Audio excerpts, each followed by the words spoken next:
সুপ্রিয় অষ্টম শ্রেণীর শিক্ষার্থীবৃন্দ এবং শিক্ষার্থীর অভিভাবকবৃন্দ, আজকে আমি অষ্টম শ্রেণীর প্রথম অধ্যায়ের গণিত প্যাটার্নের যে প্রাথমিক বিষয়গুলো যেগুলো জানলে আমাদের অঙ্ক করা একদম সহজ হয়ে যাবে, এই বিষয়গুলো নিয়ে একটু আলাপ করব।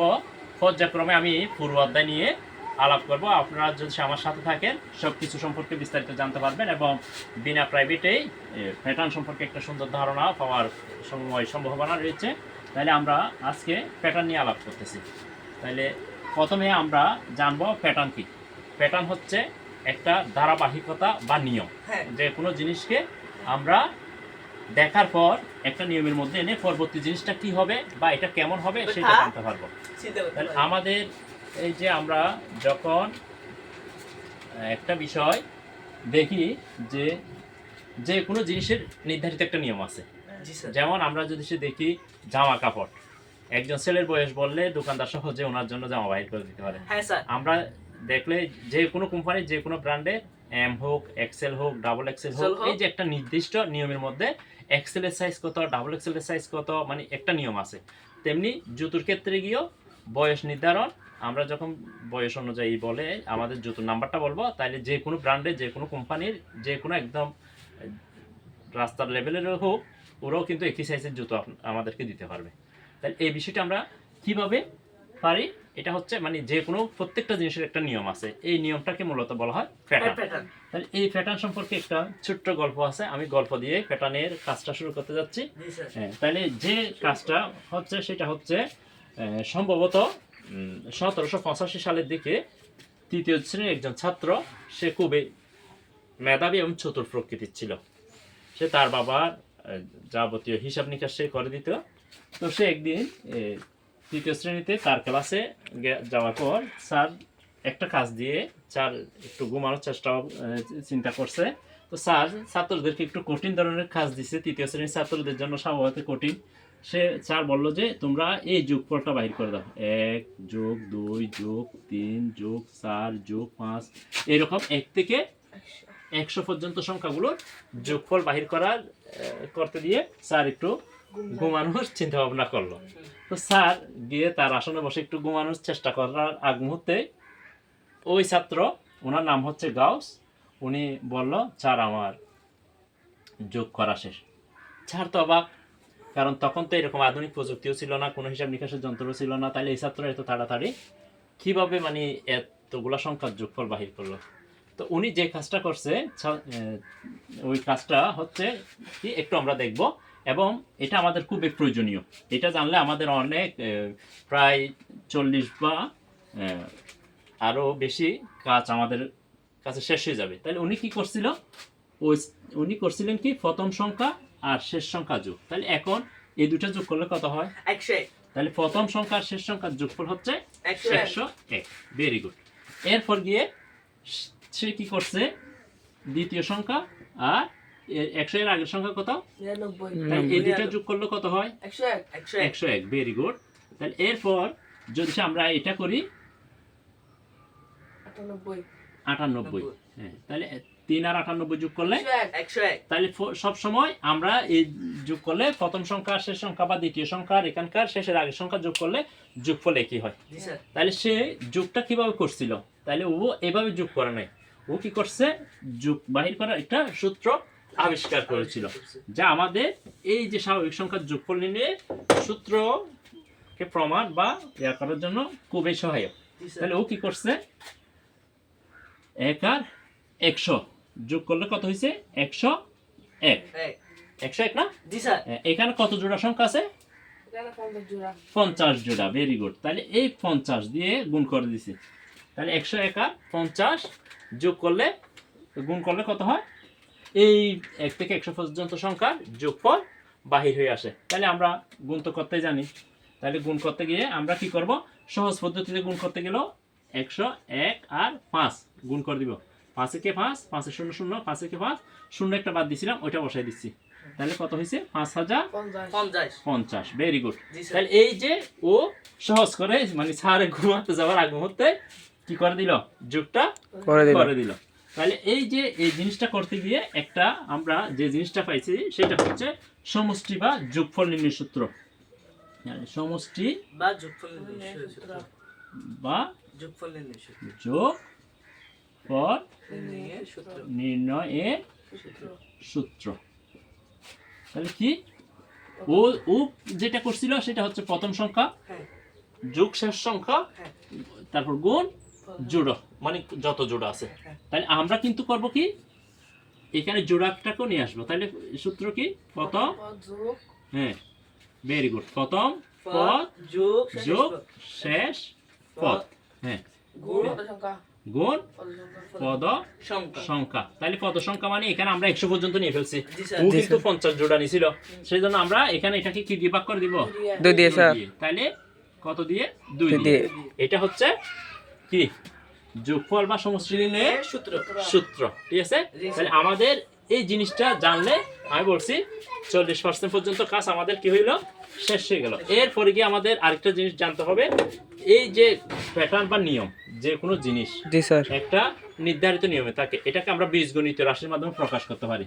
কার মাধ্যমে? বীজগণিত রাশির মাধ্যমে। বীজগণিতীয় রাশির মাধ্যমে। রাশির মাধ্যমে, ঠিক আছে? যেমন তোমরা দুই একটা প্যাটার্ন, তোমরা বই খুলো, বই নাও, বই খুলে আমাকে দুই একটা প্যাটার্ন বলো, আমি এগুলোকে কি ভাবে বীজগণিতীয় রাশিকে সমর্থন করে এই বিষয়টা তোমাদের সাথে আলাপ করতেছি। তাহলে আমি এটা সমষ্টি সূত্রটা আপাতত থাক, হ্যাঁ এই বিষয়ে। তাহলে আমাকে বলো তো একটা, হ্যাঁ বলো, হ্যাঁ যে কোনো একটা প্যাটার্ন বলতে পারবা তোমরা, বললে আমি ওগুলো নিয়ে কিভাবে এটা যে কোনো বীজগণিত রাশিকে সমর্থন করে এটা দেখাবো। তাহলে এটা হচ্ছে যোগফল বা সমষ্টির সূত্র, তারপর আসো হ্যাঁ বীজগণিতীয় রাশির সমর্থন, বীজ গণিতীয় রাশি।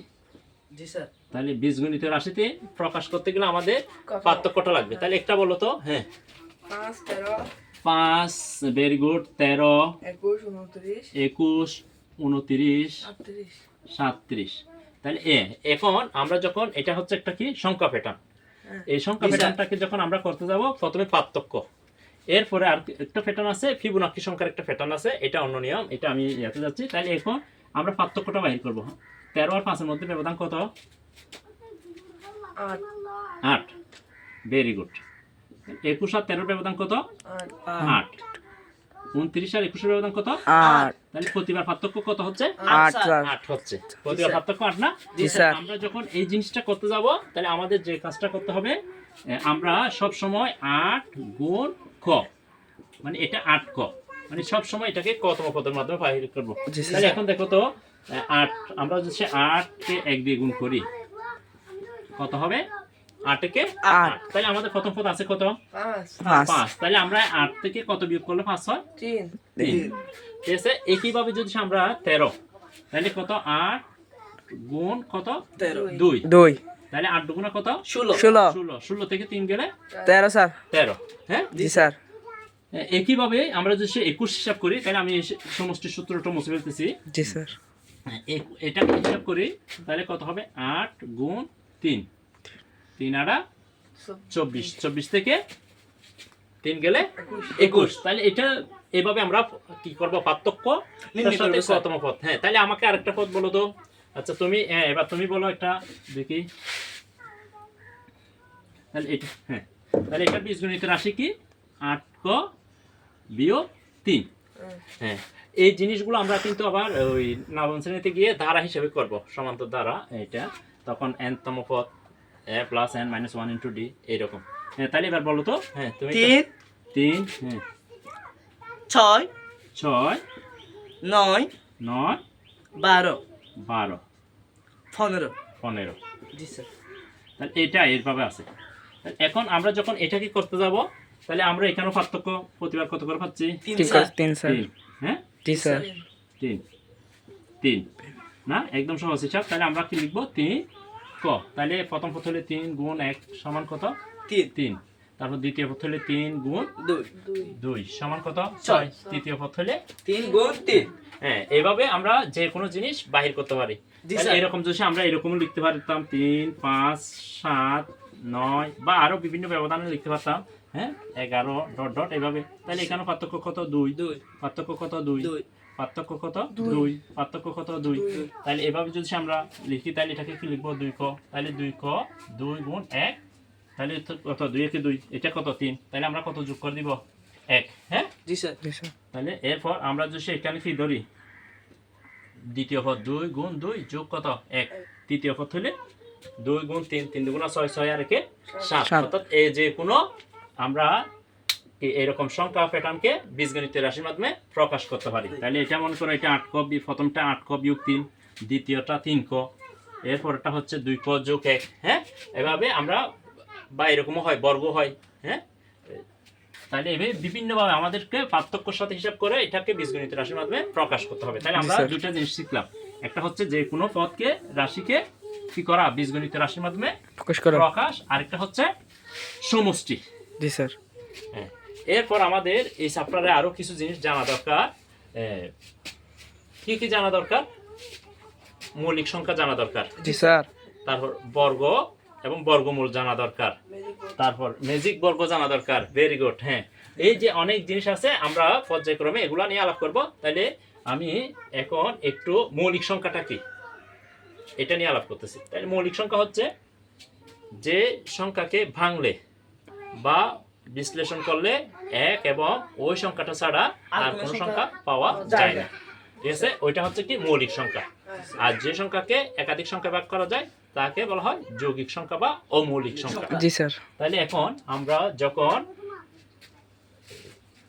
মৌলিক সংখ্যা কিনা এটা বাহির করব তখন আমাদের দেখতে হবে যেমন আমি এখানে 8 নিলাম 8 কে যদি আমরা ভাঙি তাহলে 8 কে 2 দিয়ে ভাগ যায় তাহলে 2 গুণ 4 4 দুগুণা 8 আবার 8 কে আমরা কি করতে পারি 8 গুণ 1 হ্যাঁ আবার 8 কে আমরা কি করতে পারি 2 গুণ 2 গুণ 2 বিভিন্নভাবে লিখতে পারি তাহলে একাধিক সংখ্যায় ভাগ করা যায় না জি স্যার এটা কি নয় মৌলিক সংখ্যা নয় স্যার নয় তাহলে এরপরে আমাদের যে জিনিসটা জানতে হবে তাহলে আমরা এক এক কিন্তু মৌলিক সংখ্যা নয় যৌগিক সংখ্যা নয় এক আমরা এমনিতে সহমৌলিক ধরতে পারি এক হচ্ছে এটা সহমৌলিক সংখ্যা এটা মৌলিক সংখ্যা নয় যৌগিক সংখ্যা নয় পৃথিবীতে সবচাইতে ছোট এবং একমাত্র জোট মৌলিক সংখ্যা হচ্ছে 2 তাহলে কি বলছি সবচাইতে ছোট হ্যাঁ সব চেয়ে চেয়ে ছোট ছোট এবং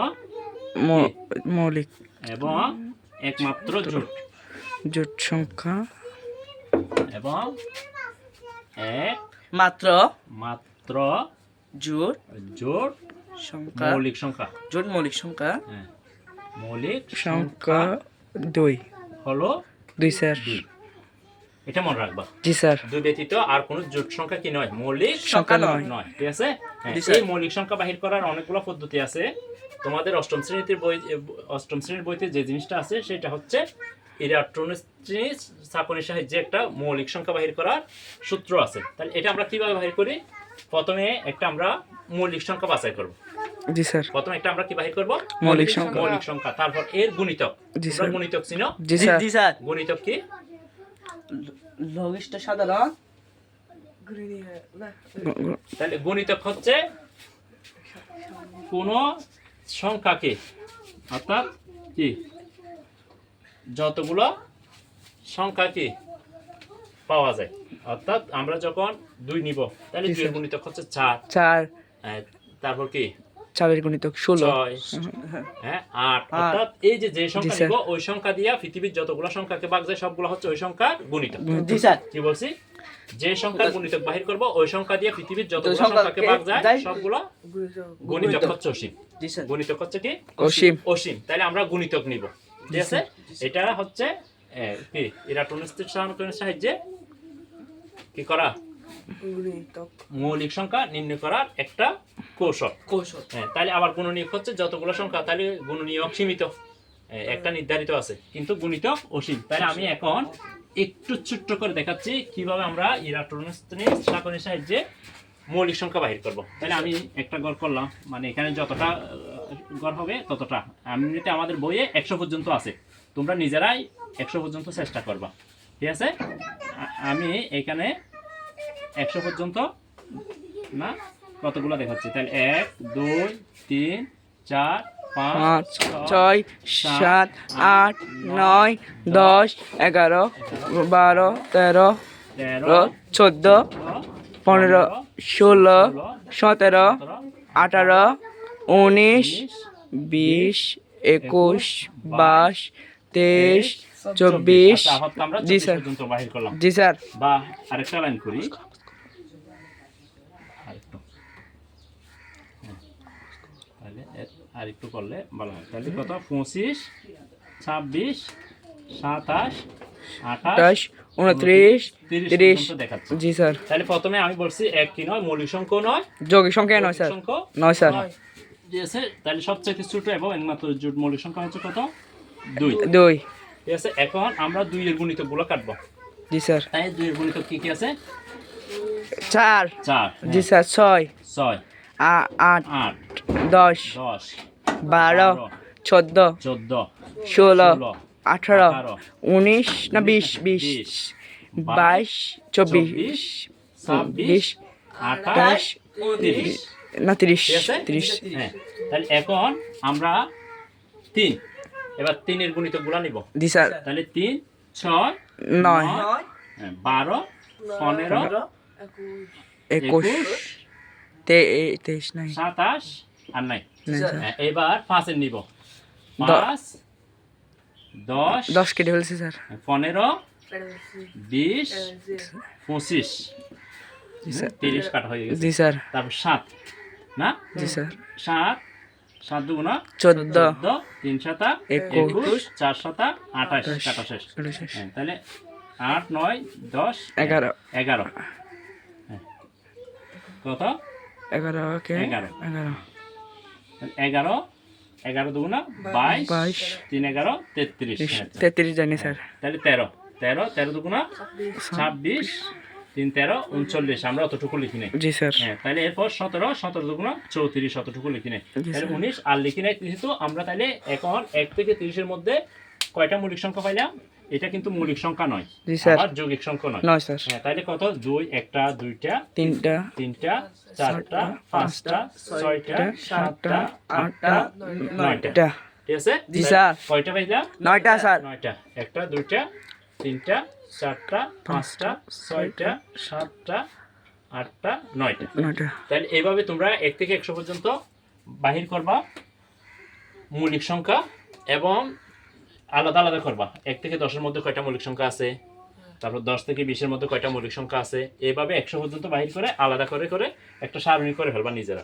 তাহলে আমি এটা বুঝাইলাম। এরপর আসো আমাদের যে জিনিসটা জানতে হবে, তাহলে মৌলিক সংখ্যা জানতে হবে। এরপর হচ্ছে ম্যাজিক বর্গ। ম্যাজিক বর্গ নিয়ে আমি আলাদা একটা ক্লাস নিব। এরপর হচ্ছে দুইটি বর্গের সমষ্টিরূপে প্রকাশ। আমাদের কি করতে হবে? দুইটি বর্গের সমষ্টিরূপে প্রকাশ করতে হবে। তাহলে দুইটি বর্গের সমষ্টিরূপে প্রকাশ করতে গেলে 1 থেকে 100 এর মধ্যে 35টি সংখ্যাকে দুইটি বর্গের সমষ্টিরূপে প্রকাশ করা যায়। তাহলে 1 থেকে 100 এর মধ্যে কয়টি সংখ্যা? 35টি সংখ্যাকে দুইটি বর্গের সমষ্টিরূপে। তাহলে দুইটি বর্গের সমষ্টিরূপে কি? যেমন মনে করো আমি কি লিখলাম 16। তাহলে 16কে আমি দুইটি বর্গের সমষ্টিরূপে প্রকাশ করব। জি স্যার। তাহলে কত? 16কে তো হবে না, জি স্যার 16 এর নাই। হ্যাঁ, আর দুইটি তাহলে আমরা মনে করো কি 17কে পারি। জি স্যার 17কে কত? 16 যোগ 1। তাহলে 16 এর বর্গমূল কত? 4 4। তাহলে 4 স্কয়ার যোগ 1 স্কয়ার ঠিক আছে? জি স্যার আচ্ছা, বর্গমূল নির্ণয়ের কিন্তু অনেকগুলো পদ্ধতি আছে। জি স্যার একটা হচ্ছে ভাগ প্রক্রিয়ার সাহায্যে আমরা এই যে মনে করো এরকম 16, হ্যাঁ, এটাকে জোড়ায় জোড়ে সাজাবো। হ্যাঁ, 4 4 16। হ্যাঁ, এভাবে একটা, এটা বড় সংখ্যা হলে মনে করো 289 এর বর্গমূল বাইর করতেছি আমরা। তাহলে কি করব? এই সংখ্যাটির সমান অথবা কাছাকাছি যায় এমন সংখ্যা নিব স্যার বর্গ নিব। তাহলে এটা 1, তাহলে 1 হইলে 1 এর বর্গ 1, 2 হইলে 4 হয়ে যাচ্ছে। তাহলে আমরা এখানে 1 নিলাম 1। তাহলে এখানে বিয়োগ করলে 1 আর 9, 9 ঠিক আছে? আবার এটা দ্বিগুণ এখানে আনবো 2। 2 এর পাশে এমন সংখ্যা বসাবো যেটা দিয়ে এটাকে গুণ করলে এটা সমান অথবা কাছাকাছি হয়। তাহলে এখানে আমরা কত বসাইতে পারি? 7। তাহলে 7 বসাইলে 7 7 49 14 14 4 18। জি স্যার। কত হয়? 17। 17 এইরকম আমরা বর্গমূল বাহির করার পারি। আবার উৎপাদকের সাহায্যে পারি, জোড়ায় জোড়ায় সাজাইয়া পারি। তাহলে এটা হচ্ছে আমাদের বর্গমূল। আর ম্যাজিক বর্গ আরো যেগুলো আছে কতগুলো সংখ্যা, গুণিতক এবং ভাগ যায় কিনা, এরকম আমাদের আরো কিছু আনুষঙ্গিক বিষয় আছে যেগুলো আমাদের জানা দরকার। তাহলে আমরা আপাতত আজকে যে জিনিসগুলো শিখলাম সেটা হচ্ছে সমষ্টি বা যোগফল নির্ণয়, বীজগণিত রাশি কীভাবে বাহির করা হয়, এবং এরা চতুর্থ শাখনির সাহায্যে মৌলিক সংখ্যা নির্ণয়, এবং দুইটি সংখ্যার বর্গের সমষ্টিরূপে প্রকাশ। এরকম আমরা অনেকগুলো পারি, যেমন দুইটি বা তিনটি ভিন্ন উপায়ে এরকমও হতে পারে। 325কে দুইটি ভিন্ন উপায়ে অথবা তিনটি ভিন্ন উপায়ে দুইটি বর্গের সমষ্টিরূপে প্রকাশ। হ্যাঁ, ঠিক আছে, এইভাবে আমরা বাহির করতে পারি। ঠিক আছে, আমরা এটা পরবর্তী ক্লাসে যখন আমরা বিভিন্ন সৃজনশীল অঙ্ক এবং করব তখন বিস্তারিত নিয়ে আলাপ করব। তো সবাইকে ধন্যবাদ। আসসালামু আলাইকুম।